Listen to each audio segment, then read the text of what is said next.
নমস্কার, সবাইকে অনেক অনেক স্বাগত জানাচ্ছি দিনের দ্বিতীয় অনুষ্ঠানে। আজকে এখন যে বিষয়টা নিয়ে আলোচনা করব সেটা হলো বাস্তু জ্যোতিষের আপনার বসতবাড়ির নৈরিতকোণ। দেখুন, নৈরিতকোণ বাস্তু জ্যোতিষের খুবই গুরুত্বপূর্ণ একটা জায়গা। এই বিষয়ে কী বিষয়ে সাবধান সতর্ক থাকা দরকার সেই বিষয়টা আলোচনা করব। তার আগে একটা কথা বলে দিতে চাই, যারা অনুষ্ঠানটি দেখছেন, চ্যানেলটা ভিডিওগুলো অনুসরণ করছেন কিন্তু এখনও সাবস্ক্রাইব করেননি বা বেল বাটন অন করেননি, তারা অবশ্যই বেল বাটনটি অন করে রাখবেন। আর সাবস্ক্রাইব তো করবেনই, আর প্রচুর লাইক শেয়ার করবেন, কারণ আপনারা যদি লাইক শেয়ার করেন আমি আরও বেশি উৎসাহ পাই এবং নতুন নতুন ভিডিও আপনাদের সামনে উপস্থাপন করার জন্য আগ্রহ পাই। তাহলে চলুন কথা না বাড়িয়ে মূল অনুষ্ঠানে প্রবেশ করা যাক। দেখুন, নৈরিতকোণটা কোন জায়গাটা বাস্তু জ্যোতিষে দক্ষিণ এবং পশ্চিম, এই যে মাঝামাঝি জায়গাটা, এই জায়গাটাকে বলা হচ্ছে নৈরিতকোণ। এই জায়গাটা হলো রাহুর জায়গা। কালপুরুষে বাস্তুতে রাহুর জায়গা। এই জায়গাটা কখনো ময়লা নোংরা আবর্জনা করে রাখাটা উচিত না, তাহলে রাহু কিন্তু আরও নেগেটিভ হয় এবং বাড়িতে আরও বেশি ঝামেলা ঝঞ্ঝাট তৈরি হয়। পয়সা কিন্তু চলে যাবে, থাকবে না, এবং বাড়িতে অধর্ম বা অপকর্মগুলো বেশি হবে। পোকামাকড় বা বিভিন্ন রকম উপদ্রব বেশি হবে। এর জন্য এই জায়গাটা সবসময় পরিষ্কার পরিচ্ছন্ন করে রাখার চেষ্টা করবেন। এবং যখন আপনারা বাড়ি তৈরি করবেন, আপনার বাড়ির যে ছাদটা যদি হয় তাহলে এই দিকটা একটু উঁচু করে রাখবেন পূর্ব দিকের তুলনায়।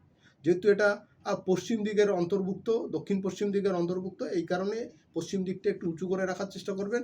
এবং এই কোণটায় আপনারা নিচে যখন বাস্তু করবেন আপনার বাসাবাড়ির, তখন কিন্তু এইখানে বাথরুম টয়লেট অনেকে তৈরি করেন, চেষ্টা করবেন এটা না করার জন্য।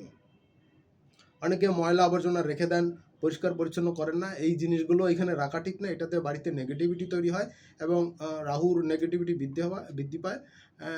তখন কিন্তু লক্ষ্মীর পরিবর্তে অলক্ষ্মীর বাড়িতে প্রবেশ করা শুরু হয় এবং পয়সাপাতি কিন্তু যা কষ্ট করে অর্জন করেন, ইনকাম করেন, সেটা কিন্তু শুধু শুধু ডাক্তারের পিছনে দৌড়তে দৌড়তে কিন্তু খরচা হয়ে যায়।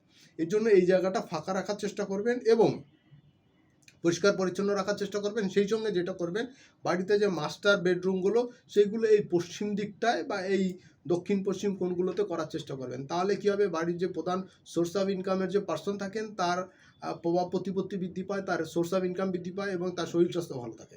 আরেকটা জিনিস হলো, এই অংশে যে রুমগুলো করবেন সেই রুমগুলোতে চেষ্টা করবেন যে বাড়ির যে ভারী জিনিসপত্র, অর্থাৎ আলমারি, ওয়ার্ড্রোব বা বড় ধরনের ক্যাবিনেটগুলো, যেগুলো ওজনদার ফার্নিচারগুলো, এই পশ্চিম পাশের দেয়ালে রাখার চেষ্টা করবেন এই রুমগুলোতে।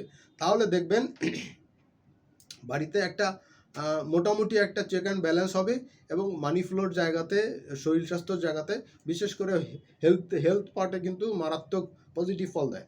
এবং চেষ্টা করবেন পূর্ব দিকের তুলনায় পশ্চিম দিকের ফ্লোরটা যেন একটু উঁচু হয়, তাহলে কিন্তু আপনার এই দিকের মাহাত্ম্য কিন্তু বৃদ্ধি পাবে এবং বাস্তুতে নেগেটিভিটি কম হবে।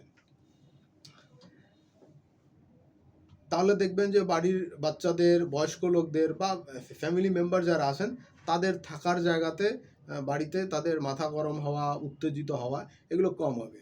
বাস্তুর এই জায়গাতে 9টা পার্টের মধ্যে এই পার্টটাও কিন্তু খুবই গুরুত্বপূর্ণ। এই জন্য এই জায়গাতে এই কোণটা নিয়ে আলোচনা করলাম। আলোচনাটা আপনাদের কাছে ছোটো মনে হতে পারে, কিন্তু খুবই গুরুত্বপূর্ণ। অনেকের বাসাতে ঢোকার প্রধান প্রবেশদ্বার, জানলা দরজা কিন্তু এখানে রাখেন, এটাও কিন্তু বাস্তুমতে খুব একটা ভালো জায়গা না। আশা করি আপনারা এই বিবেচনাগুলো করে বাড়িঘরগুলো প্রস্তুত করার চেষ্টা করবেন। আসলে শহরের জীবনযাত্রাতে অল্প জায়গাতে অনেক বেশি কিছু বাস্তু পুরোপুরি মেনটেন করা সম্ভব হয় না, তবে চেষ্টা করবেন যতটা যেইখানে করা সম্ভব। এবং আমি পার্টিকুলার আগের অনুষ্ঠানে বলে দিয়েছিলাম, ঈশান কোণের অনুষ্ঠান করার সময়, এই ঈশান কোণে যদি কোনো ঝামেলা পাকায় তাহলে কিন্তু পুরো বাড়িতে সমস্ত কিছুর বাস্তুতে কিন্তু মারাত্মক ঝামেলা তৈরি হয়। তাই ঈশান কোণটাও একটু গুরুত্ব দেওয়া দরকার। অনেকে এইখানে ডিস্টার্ব হলে কিন্তু অনেকে ঝাড়ু, স্যান্ডেল এগুলো ছাদে রেখে দেন বা বাসার সামনে রেখে দেন, এটাও কিন্তু খুবই নেগেটিভ জায়গা। জানবেন একটা জিনিস, বাস্তু জ্যোতিষে বাস্তু পুরুষের কিন্তু প্রত্যেকটা জায়গায়, এই হিন্দু বাস্তু অনুসারে প্রত্যেকটা জায়গাতে কিন্তু কোনো না কোনো অধিষ্ঠিত দেবতা আছে। সুতরাং আপনি যেখানে এই জুতো স্যান্ডেল রাখবেন, যেখানে এই ঝাড়ু রাখবেন, এটা কিন্তু তার দিকেই রাখা হয়, সেও কিন্তু তখন অসন্তুষ্ট হয়।